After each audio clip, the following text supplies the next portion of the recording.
जैसा कि last episode में हमने देखा कि हाओ शेंग की फाइट अब नंबर 4 से होने वाली है। होस्ट अब उन दोनों को आमने सामने बुलाता है। हाओ शेंग टायर 4 का वॉरियर है और नंबर 4 टायर 5 का वॉरियर है, इसीलिए सारी ऑडियंस हाओ शेंग पर तरस खाने लगते हैं कि अब तक हाओ शेंग जीतता आया है, लेकिन अब इसे टायर 5 के वॉरियर से लड़वा रहे हैं। कितनी दुख की बात है कि हाओ शेंग इतना लड़ने के बाद वो अब इससे हार ही जाएगा और वो टूर्नामेंट से बाहर हो जाएगा। फिर उन दोनों की मैच को स्टार्ट किया जाता है और हाओ शेंग अपने आर्मर को निकाल कर पहन लेता है, लेकिन नंबर 4 कोई आर्मर नहीं पहना हुआ था, इसीलिए हाओ शेंग को ये थोड़ा सा शॉकिंग लगता है। हाओ शेंग अपने ड्रैगन स्पिरिट को बाहर निकाल कर हमले के लिए तैयार हो जाता है, जिस पर नंबर 4 कहता है कि तुम पिछले मैचेस में इसी स्किल्स पर डिपेंडेंट रहे थे, तो अब देखते हैं कि तुम्हारी इस स्किल के अंदर कितनी पावर है। सभी ऑडियंस बात करने लगते हैं कि टायर 4 और टायर 5 के वॉरियर के बीच में बहुत ज़्यादा स्पिरिचुअल एनर्जी का डिफरेंस होता है, इसीलिए सभी लोग हाओ शेंग की हारी समझ रहे होते हैं। जिस पर हाओ शेंग कहता है कि जीतने के लिए डिसाइडिंग फैक्टर स्पिरिचुअल एनर्जी ही नहीं होती। फिर नंबर 4 उसकी सारी स्पिरिचुअल एनर्जी को उसकी बॉडी में लिक्विफाई कर देता है और सारी ऑडियंस समझ जाते हैं कि यही टायर 5 की पावर है। सिस्टर लिन ये देखकर बहुत ज़्यादा टेंशन में आने लगती है और वो ये हुआ से पूछते हैं कि क्या हाओ शेंग जीत जाएगा, तो ये हुआ खामोशी रहता है। नंबर 4 को हाओ शेंग को हराने का कोई एडवांटेज नहीं दिखता, क्योंकि अगर वो जीत भी गया तो उससे कम टायर के वॉरियर को हराने की वजह से उसे फेम नहीं मिलेगा, इसीलिए वो हाओ शेंग को बहुत जल्द से जल्द हराना चाहता है। फिर हाओ शेंग सोचने लगता है कि भले ही मेरे टायर बहुत ज़्यादा कम है, लेकिन मेरी अटैकिंग और डिफेंस की पावर बहुत ज़्यादा बढ़ गई है। फिर वो उसके ड्रैगन को नंबर 4 पर छोड़ देता है, लेकिन नंबर 4 उसके अटैक को नेलीफाई करके उस पर तुरंत अटैक कर देता है। फिर उन दोनों के बीच में कॉम्बैट फाइट होने लगती है, जिसमें हमें हाओ शेंग कमज़ोर पड़ता हुआ नजर आता है। हाओ शेंग नंबर 4 के अटैक को बड़ी मुश्किल से डिफेंस कर पा रहा है। हाओ शेंग के एब्सोल्यूट डिफेंस टेक्निक को देखकर नंबर 4 भी बहुत ज़्यादा हैरान है, लेकिन हाओ शेंग उसकी कितने ही अटैक को सह पाता। हाओ शेंग बहुत ज़्यादा थक चुका है। फिर वो ये हुआ की बात को ऐड करने लगता है, जो कि कहे थे कि स्पिरिचुअल पावर जिसकी ज़्यादा है वही जीतेगा, ऐसा नहीं है, बल्कि जीतता वो है जो डिफेंस करके काउंटर अटैक करने का मौका खोजता है। फिर उन दोनों के बीच में बहुत भयानक तरीके से फाइट होने लगती है। फिर नंबर 4 मैच को ख़त्म करने के लिए उस पर एनर्जी छोड़ता है। फिर हाओ शेंग उसके टीचर के दिए हुए मैनुअल ब्रेसेस की वजह से शील्ड को क्रिएट कर लेता है, वो भी ज़्यादा देर तक टिकने वाली नहीं है, इसीलिए हाओ शेंग को जल्द से जल्द कुछ सोचना होगा। नंबर 4 कहता है कि क्या तुम सोच रहे हो तुम बच जाओगे, तुम ऐसा मत सोचना, जब तक मेरी स्पिरिचुअल पावर एग्जॉस्ट नहीं हो जाती तब तक मैं रुकने वाला नहीं हूँ। फिर वो और भी ज़्यादा एनर्जी को इस्तेमाल करके हाओ शेंग पर लाइटनिंग छोड़ने लगता है। असल में हाओ शेंग उसकी स्पिरिचुअल एनर्जी को वेस्ट करवा रहा है, क्योंकि लिक्विड फॉर्म में स्पिरिचुअल एनर्जी 3 गुना ज़्यादा से तेज़ी से घटने लगती है। फिर हाओ शेंग तुरंत मौका पाकर उस पर हमला कर देता है, लेकिन नंबर 4 का डिफेंस इतना मजबूत था कि हाओ शेंग ही दूर जाकर गिर जाता है। ये हुआ ये देखकर कहता है कि ओपोनेंट की सारी स्पिरिचुअल पावर को छीने बगैर अगर उस पर रैशली अटैक करेंगे तो वो हम पर ही बैकफायर करेगा। तभी होस्ट हाओ शेंग के पास आकर कहता है कि क्या तुम हार मानते हो, तो हाओ शेंग उस पर मना करता है और वो वापस से खड़े होकर अपनी स्वॉर्ड लेकर फिर से फाइट करने के लिए खड़ा हो जाता है। फिर नंबर 4 उसकी सारी लिक्विड सोल पावर को उसकी स्वॉर्ड में इकट्ठा कर कर हाओ शेंग को ख़त्म करके ये मैच ख़त्म करने के लिए आगे बढ़ने लगता है। वो उस पर ग्रेविटी ऑफ लिफ्ट का इस्तेमाल करता है और हाओ शेंग पर बहुत ज़्यादा इंटेंस प्रेशर आ जाता है और वो उसके अंदर फंस जाता है।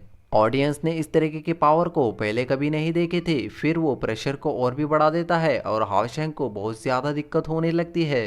फिर हाओ शेंग कहता है कि तुम भले ही एक्सेलेंट हो, लेकिन मैं भी इतना स्ट्रांग हूँ कि मैं अपना बचाव खुद कर सकता हूँ।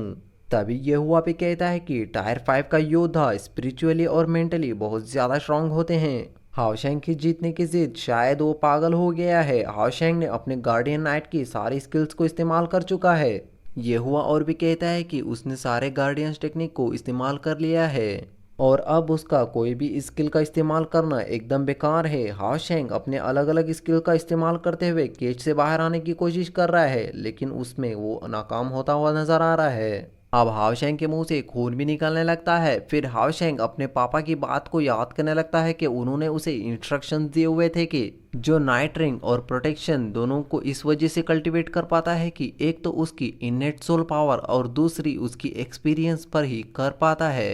तुम नाइट के इतिहास में सबसे पहले सन ऑफ लाइट हो, इसीलिए तुम बाकियों से एक्स्ट्रा ऑर्डिनरी हो। मैं आशा करूंगा कि तुम और भी ज़्यादा एफर्ट्स लगाओगे और एक बात और जान लो कि तुम्हारी आइडेंटिटी एक अलग ही मतलब रखती है। तुम्हारे पास दो नाइट बनने की पावर है, इसीलिए तुम्हारी अगर आइडेंटिटी रिवील हो जाएगी तो तुम सबकी फोकस में आ जाओगे। फिर हावशैंग भी उन्हें वादा कर देता है कि उसकी आइडेंटिटी को वो हमेशा सीक्रेटली रखेगा और वो किसी को नहीं बताएगा।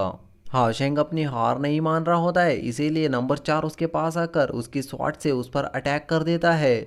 लेकिन तभी हावशैंग उसकी पावर को छोड़ता है, इस वजह से नंबर 4 की स्वॉर्ड बहुत ज़्यादा दूर जाकर गिर जाती है। ये रेट्रिब्यूशन नाइट स्किल है। फिर उसके पास दो स्वॉर्ड आ जाती हैं। ये देखकर सिस्टर लिन और नंबर 4 और बाकी सब एल्डर्स देखकर बहुत ज़्यादा हैरान हो जाते हैं। फिर तुरंत उस पर किलर स्लैश का अटैक कर देता है। इस अटैक से नंबर 4 बहुत ज़्यादा दूर जाकर गिर जाता है।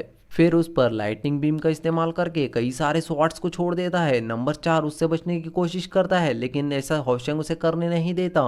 फिर उस पर होली स्वॉर्ड का इस्तेमाल करके उस पर अटैक करने लगता है। हावशैंग डिसिप्लिन नाइट का टेक्निक का इस्तेमाल कर रहा है और ये डिसिप्लिन नाइट की टेक्निक में बहुत ज़्यादा स्ट्रॉन्ग अटैक है। सभी ऑडियंस ये देखकर सोच में पड़ जाते हैं कि हावशैंग आखिर डिसिप्लिन नाइट है या गार्डियन नाइट। सभी एल्डर्स ये देखकर खड़े हो जाते हैं और वो समझ जाते हैं कि ये डुअल कल्टीवेशन एनलाइटमेंट है। ऐसा सब सिर्फ थ्योरीज में लिखा हुआ है। इतिहास में आज तक कोई भी दो नाइट नहीं बन पाया है। मैं इस बच्चे को जितना जान पा रहा हूँ, इस बच्चे को जो टीचिंग और प्रोटेक्शन मिली है वो एकदम अव्वल दर्जे की है। हावशैंग उस पर सिर्फ अटैक ही करता ही जा रहा है और वो फाइनली उसके मुंह का मास्क भी तोड़ डालता है। फिर हावशैंग उसकी गर्दन पर स्वॉर्ड रख देता है। फिर हावशैंग को विनर घोषित कर दिया जाता है। ये देखकर सभी लोग हावशैंग के नारे लगाने लगते हैं। ये सब देखकर नंबर 4 को बहुत ज़्यादा गुस्सा आ जाता है और वो सोचने लगता है कि मैं कैसे टायर 4 के वॉरियर से हार सकता हूँ।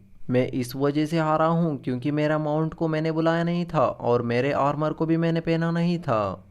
नंबर 4 फिर से खड़े होकर हावशैंग पर हमला कर देता है तो उसे होस्ट रोकता है, लेकिन नंबर 4 होस्ट को धक्का दे देता है।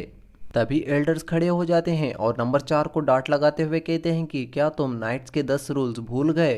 अगर ऐसा है तो मैं याद दिला दूं, सच्चाई, दया, साहस, त्याग, विनीत, सम्मान, न्याय, परोपकार, ये सभी 10 गुण नाइट के अंदर होने चाहिए। लेकिन तुमने मैच खत्म होने के बावजूद भी अपने ओपोनेंट पर हमला किया। कहाँ गई आखिर तुम्हारी विनम्रता? आखिर तुमने अपनी हार क्यों नहीं मानी? तुमने होश को धक्का दिया, कहाँ गया तुम्हारा न्याय? तुम यहाँ पर तुम्हारा सम्मान लेने के लिए आए हो, लेकिन अब खुद ही तुम्हारा सम्मान खो बैठे हो। तुमने 20 साल की उम्र से पहले ही टायर 5 को ब्रेक कर लिया, लेकिन एक नाइट बनने के लिए उसे कल्टीवेशन से ज़्यादा उसके पास एक दिल होना चाहिए। आज तुमने तुम्हारे कैरेक्टर को लूज कर दिया है, इसीलिए तुम्हें सारी ज़िंदगी इसे दाग के साथ घूमना होगा। अब पेनल्टी के तौर पर रूल्स के अकॉर्डिंग तुम्हारा सम्मान छीना जाता है और तुम्हें नाइट के हॉल से निकाला जाता है। हावशैंग को ये देखकर बहुत ज़्यादा बुरा लगने लगता है। वो एल्डर से कुछ कहने लगता है और यहीं ये एपिसोड ख़त्म होता है। Thanks for watching. मिलते हैं अगले एपिसोड में।